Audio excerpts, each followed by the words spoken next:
As I finalized a customer's bill, she snatched the pen and declared, "I don't pay full price. Give me a 90% discount, or I'll ruin your career." When I refused, she screamed, "Do you even know who I am?" My manager rushed over, but instead of helping her, he smirked and said, "Actually, do you know who she is? I work at a boutique in Dallas, Texas. It's a high-end place, and we get all sorts of customers. Some are kind, others less so." This story is about one of the latter. It was a Tuesday afternoon, and the store was quiet. I was at the counter, finalizing a customer's bill, when a woman in her mid-50s approached. She was dressed in designer clothes and had an air of entitlement. Without waiting, she placed a pile of clothes on the counter and said, "Ring these up." I began scanning the items. The total came to $1,200. She looked at me and said, "That's too much. I don't pay full price. Give me a 90% discount, or I'll ruin your career." I was taken aback. "I'm sorry, ma'am, but I can't offer that kind of discount." She leaned in, her voice sharp. "Do you even know who I am?" Before I could respond, my manager, Jake, walked over. He looked at her, then at me, and said, "Actually, do you know who she is?" The woman looked confused. "Excuse me," Jake continued, "this is Sarah. She's not just an employee, she's the regional manager's daughter and has been instrumental in turning this store around." Her face changed. I didn't know." Jake said, "We value all our customers, but we don't tolerate threats or disrespect towards our staff." She stammered, "I didn't mean any harm." "I just thought," Jake interrupted, "I'm going to have to ask you to leave." She gathered her things and left. The incident left me shaken. I've dealt with difficult customers before, but this was different. The entitlement, the threat, it was overwhelming. Jake placed a reassuring hand on my shoulder. "You handled that well." I nodded, still processing what had happened. Over the next few days, word of the incident spread among the staff. Some shared their own experiences with difficult customers, while others expressed admiration for how Jake stood up for me. A week later, the woman returned, this time with a man who introduced himself as her husband. He apologized for his wife's behavior, explaining that she had been under a lot of stress. I listened politely, but I couldn't shake the feeling of unease. Jake stepped in. "We appreciate the apology, but we have a zero-tolerance policy for threats against our staff." The husband nodded. "Understood. We'll take our business elsewhere." The experience taught me a valuable lesson about standing up for oneself and the importance of supportive management. In the world of retail, where employees often face undue stress and disrespect, having someone in your corner makes all the difference. I continued working at the boutique, but I carried the memory of that day with me, a reminder of the challenges and triumphs that come with the territory. Years later, I moved on to a different career path, but the lessons I learned in that boutique stayed with me. The importance of self-respect, the value of supportive colleagues, and the strength that comes from standing up against injustice. And every now and then, when I encounter someone who tries to belittle or intimidate others, I remember Jake's words, "Do you know who she is?" Because sometimes it's not about who they are, it's about who you are. She didn't stay gone. About 3 weeks after she left with her husband, the woman came back. This time she wore sunglasses inside and walked like she owned the whole damn street. I was at the register again, folding some returns, when I spotted her through the glass door. My stomach turned. I called Jake over before she even stepped inside. She walked straight up to me like nothing had ever happened. "I'm here to speak to the owner," she said, chin up. Jake stood beside me, arms crossed. "He's not in. Is there something I can help you with?" She took off her sunglasses slowly. "I've already spoken with corporate. Expect a call. What you did was illegal. Public humiliation. Defamation. I've got friends in the media and legal world. Trust me, you'll regret this." I didn't say anything. Jake smiled calmly. "That's fine. We document everything, and our cameras caught the entire interaction. If you'd like, we can review it together." Her nostrils flared, and she turned sharply, muttering something under her breath before walking out again. She didn't buy anything. She didn't yell this time either. But it felt worse. She was quiet. Calculated. 2 days later, it started. Jake got a call from corporate. Then HR. Then legal. An anonymous complaint claimed I had cursed at a customer, called her names, and refused service based on appearance. Total lies. At first, I laughed. Then I saw how serious the company was taking it. They suspended me. Even though we had the footage. Even though Jake supported me 100%. Even though she was the one who made threats and demanded a 90% discount. Corporate said they needed time to investigate. I had bills. Rent. No job. Jake was furious. He started pushing back, sending emails with screenshots, video timestamps, witness statements. But corporate dragged their feet. That week, I went from angry to scared. Then Jake got suspended too. For interfering with the investigation. That's when it hit us. She wasn't just a loud customer with an attitude. She was someone with pull. Someone who actually knew people. I felt helpless. Then Jake texted me late one night. Dig into her. Real name is Deborah Whitman. Starts with a D. Found her Yelp review. Same story at 3 other stores. Lawsuits too. She's done this before. So I did. I started reading. Digging. Public records. Reddit threads. She had left a trail.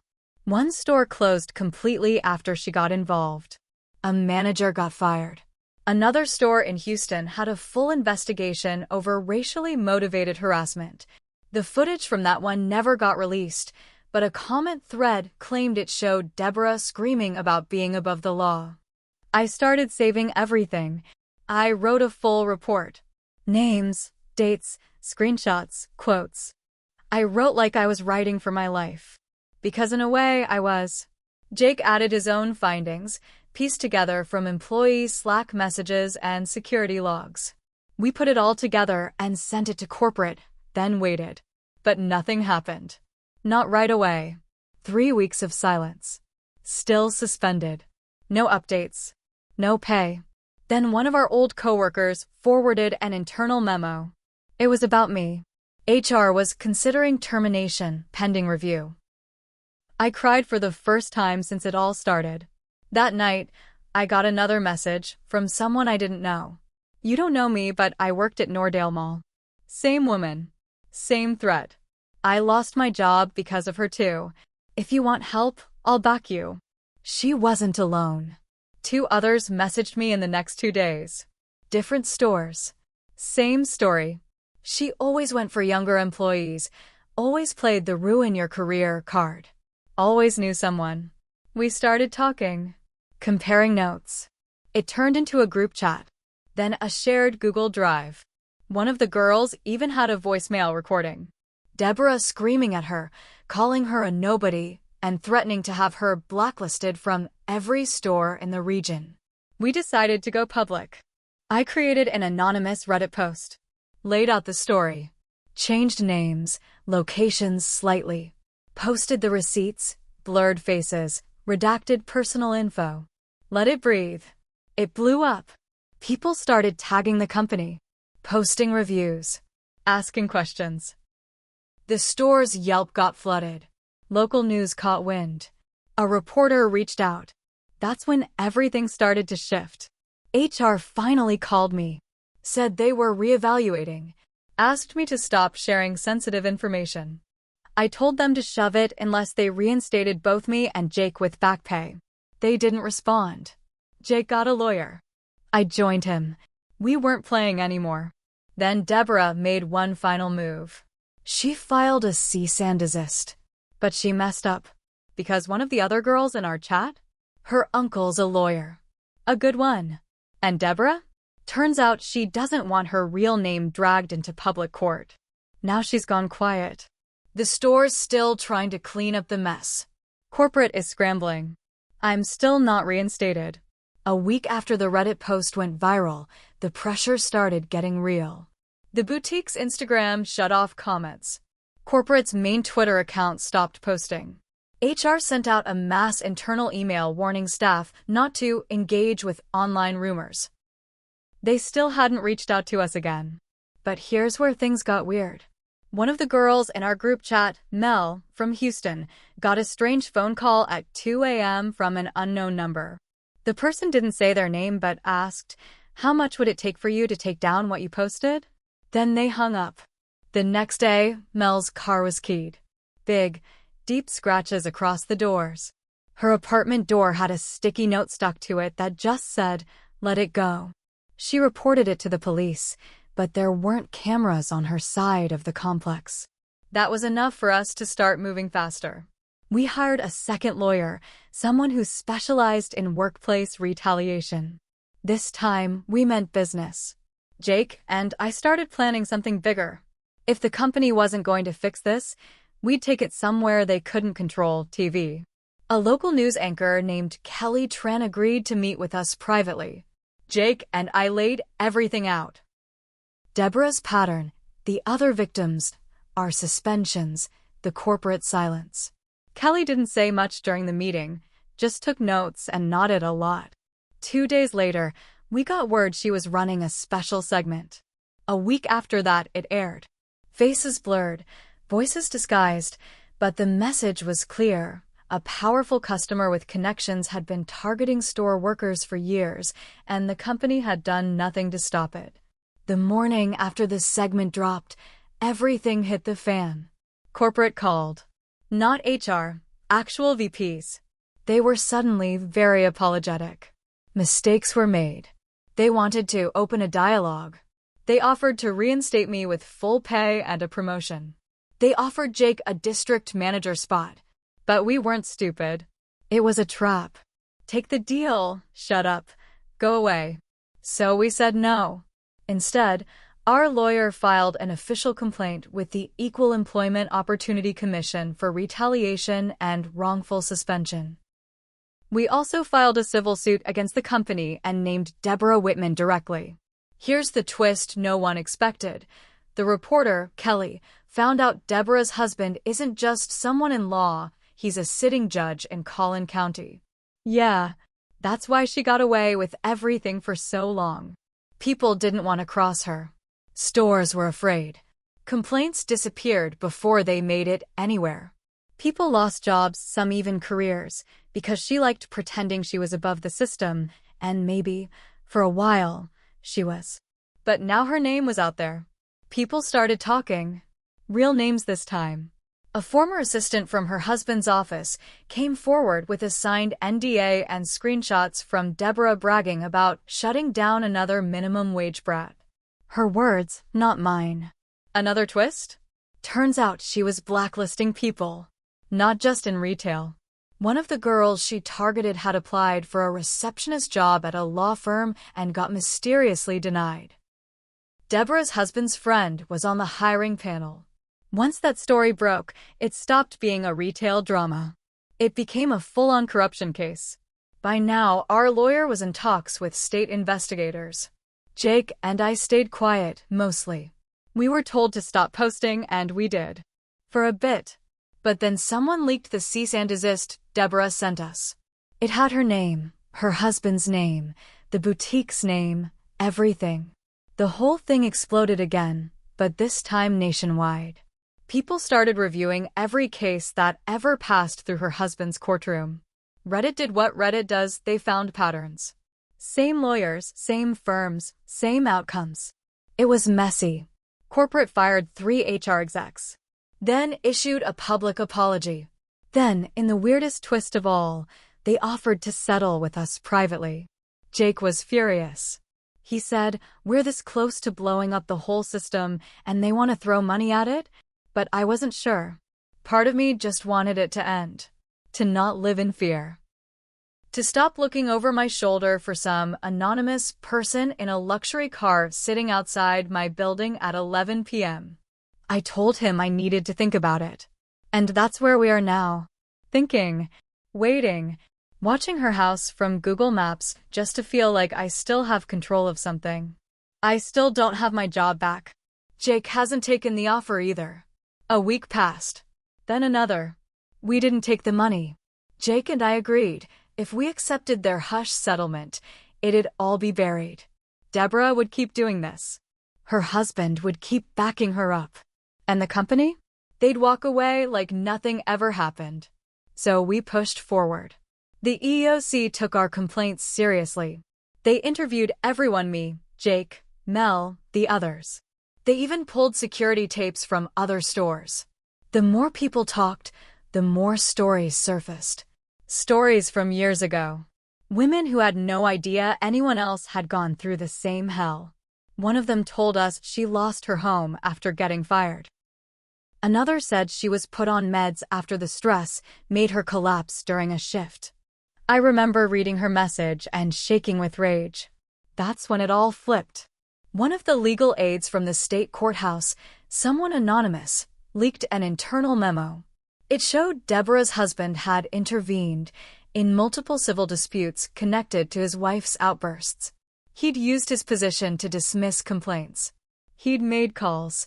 That leak was the nail in the coffin. News stations ran with it. National. Deborah and her husband were suddenly everywhere for all the wrong reasons. The court launched a formal investigation into him. Deborah was caught on hidden camera outside her gated community threatening another store clerk, this one only 17 years old, saying, "I own this city, little girl. One call and you'll be done." It aired on live TV. Jake and I watched it together in silence. A few days later, she was arrested. Charges: harassment, attempted extortion, tampering with witnesses, and several counts of public disorder. The judge, her husband, resigned before he could be removed. But not before facing an ethics board. They stripped him of his license.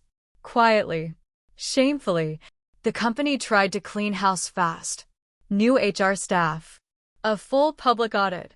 They sent us a new letter, this time not offering money, but begging for a meeting to help rebuild trust. We ignored it. Jake and I took the company to court anyway. 6 months later, we won. Big. They paid damages. Not just to us, but to every single former employee who had spoken up. Settlements were in the hundreds of thousands. Some got rehired. Some didn't want to return, and I didn't blame them. I took my money and used some of it to help Mel relocate. She wanted out of Houston and far from anything to do with retail. Another girl from Florida used her payout to go back to school. She cried on the phone, saying she thought no one would ever believe her story. Jake didn't stay in retail either. He started consulting for workplace investigations. Companies now pay him to spot people like Deborah before they ruin someone's life. And me? I started my own small business. Nothing flashy. Just a little online store. But I treat every person I work with respect, and I expect the same. I made mistakes too. I stayed quiet too long. I laughed off too many red flags. I let corporate scare me for a while. But I learned. Deborah's trial was quiet. She pled out. No cameras. No press in the room. Just a statement read to the court where she regretted how her actions may have been perceived. No apology. No tears. Just her, looking like someone who had finally been told no for the first time in her life. But here's the thing. Sometimes people like her get away with it for years. They hide behind money, power, spouses with status. They step on people they think won't fight back. But the truth? We're everywhere. The tired workers. The overworked managers. The scared cashiers. The nobodies who see everything and remember everything. And when we all talk, even queens fall. And Deborah? She fell hard. Good.